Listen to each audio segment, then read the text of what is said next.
ஏசாயா 60ஆம் அதிகாரம் 3வது வசனம்.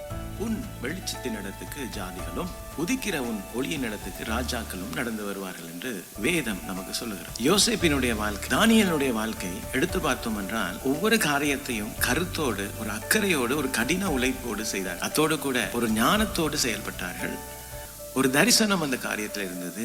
தொடர்ச்சியாக சூழ்நிலைகளை பாராமல் அந்த காரியத்தில் உறுதியாய் இருந்தார். இந்த தொடர்ச்சியான விடாமுயற்சி ஒரு மனுஷனை வெளிச்சமாக்குகிறது என்று வேதம் சொல்லுது. அதாவது அவர்களுடைய அந்த தொடர்ச்சியான கிரியை ஜாதிகளை ஏற்கிறதாக இருக்கு, ராஜாக்களை அவர்களுடைய அண்டைக்கு கொண்டு வருகிறதாக அது இருக்கிறது என்று வேதம் நாம் சொல்லுது. பிரியமானவர்களே, இந்த இடத்துல நீங்களும் நானும் கேட்கலாம், எங்களை தேடி ராஜா, இங்கு ராஜாக்கள் வருவதல்ல, நாங்கள் எழுந்து நிற்க வேண்டும். அதாவது எங்களுடைய சோம்பல், எங்களுடைய பயம், எங்களுடைய சந்தேகங்கள், அவிசுவாசங்கள், எங்களுடைய அலட்சியங்கள், எல்லா காரியத்தையும் விட்டு விலகி ஒவ்வொரு காரியத்தையும் நாங்கள் செய்யும் பொழுது ஒரு நோக்கத்துடன், ஒரு தரிசனத்துடன் நாங்கள் செயல்படுவோமானால் வேதம் நமக்கு சொல்லுகிற பிரகாரம் ஜாதிகள் நம்முடைய வெளிச்சத்துக்கு கீழே வருவார்கள். அவர்களே, எவராக இருந்தாலும் ஒரு நம்பிக்கையோடு, ஒரு முயற்சியோடு, தொடர்ச்சியாக சூழ்நிலைகளை பாராமல் எழுந்து பிரகாசிக்கிற ஒரு மனுஷனை நோக்கி ராஜாக்கள் நிச்சயமாக வருவார்கள்.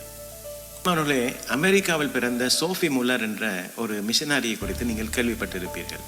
அமெரிக்காவில் கொலம்பியா மற்றும் வெனிசுவேலா காடுகளுக்குள் சென்று அங்கு யாரும் போக துணியாத அமேசான் பழங்குடியினர் மத்தியிலே போய் கர்த்தருடைய சுவிசேஷத்தை பிரசங்கித்தவர்.